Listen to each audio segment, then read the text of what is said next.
तू अपने जीवन में कुछ नहीं कर सकता, तेरे बस का कुछ है ही नहीं, रहने दे, तुझसे नहीं होगा।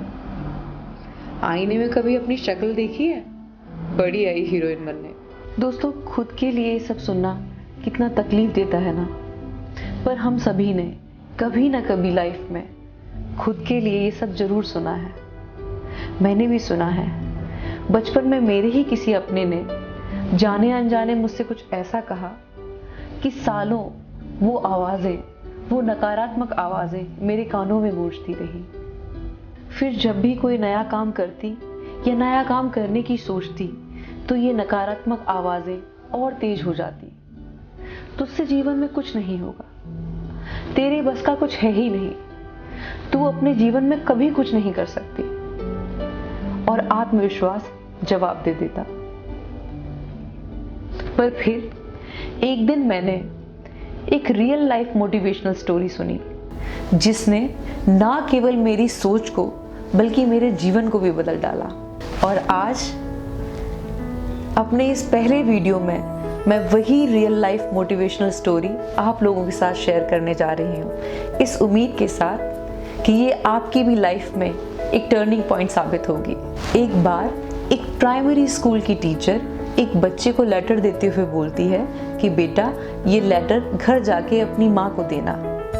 बच्चा छुट्टी के बाद स्कूल से घर जाता है और वो लेटर अपनी माँ के हाथ में देते हुए बोलता है कि माँ, ये लेटर आपके लिए मेरी टीचर ने भेजा है। माँ बड़ी उत्सुकता से उस लेटर को लेती है और पढ़ने लगती है।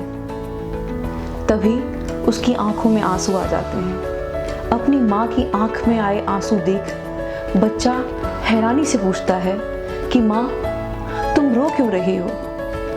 तो इस पर माँ जवाब में बोलती है कि बेटा, तू अभी बहुत छोटा है, तू नहीं समझेगा, ये खुशी के आंसू हैं। मेरी टीचर ने इस लेटर में लिखा है कि आपका बेटा बहुत होशियार है और हमारा स्कूल बहुत छोटा, जिसमें कोई सुख सुविधाएं भी नहीं है, इसीलिए आप अपने बच्चे का एडमिशन किसी बड़े स्कूल में कराइए।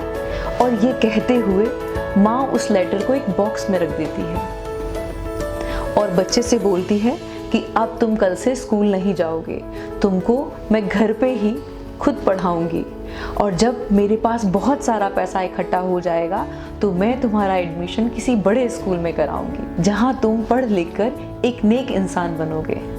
वक्त बीतता जाता है और अब कई सालों बाद उस माँ का देहांत हो जाता है, पर अब वही छोटा बच्चा एक जाना माना साइंटिस्ट बन जाता है। फिर एक दिन वही साइंटिस्ट एक इम्पॉर्टेंट डॉक्यूमेंट ढूंढते हुए अपनी माँ के रूम में प्रवेश करते हैं।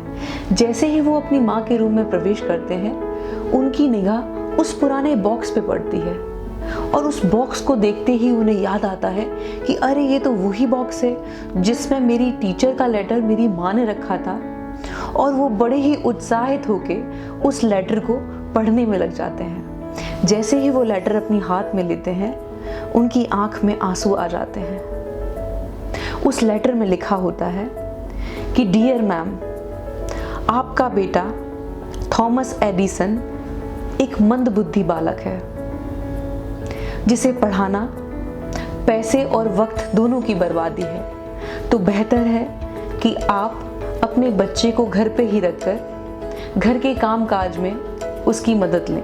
और बाद में एक इंटरव्यू के दौरान थॉमस एडिसन इसी लेटर का जिक्र करते हुए बोलते हैं कि अगर मेरी माँ ने मेरे टीचर की कहे हुए शब्दों पर यकीन किया होता तो मैं कभी साइंटिस्ट नहीं बन पाता। दोस्तों, शब्द बहुत ताकतवर हैं। ये इंसान को बना भी सकते हैं, ये इंसान को गिरा भी सकते हैं। इसीलिए हमें अपने शब्दों की ताकत को समझते हुए उनका इस्तेमाल बहुत सावधानी पूर्वक करना चाहिए। आज की इस रियल लाइफ मोटिवेशनल स्टोरी से हमें 2 सबक सीखने को मिलते हैं। पहला, हमें अपने शब्दों का इस्तेमाल बहुत सावधानी पूर्वक करना है। हमें अपने शब्दों का इस्तेमाल लोगों को प्रेरित करने के लिए करना है।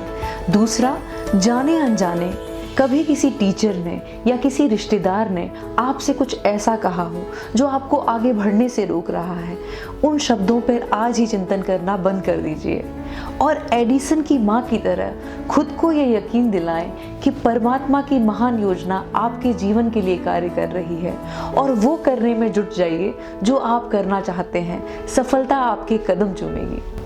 मुझे ये उम्मीद है कि आज की ये रियल लाइफ मोटिवेशनल स्टोरी कहीं ना कहीं आपके दिल को जरूर छुएगी। जैसे मेरे जीवन को इसने बदला है, आपके जीवन के लिए भी एक टर्निंग पॉइंट साबित होगी। इसी उम्मीद और विश्वास के साथ मैं आपसे विदा लेती हूँ। नमस्कार।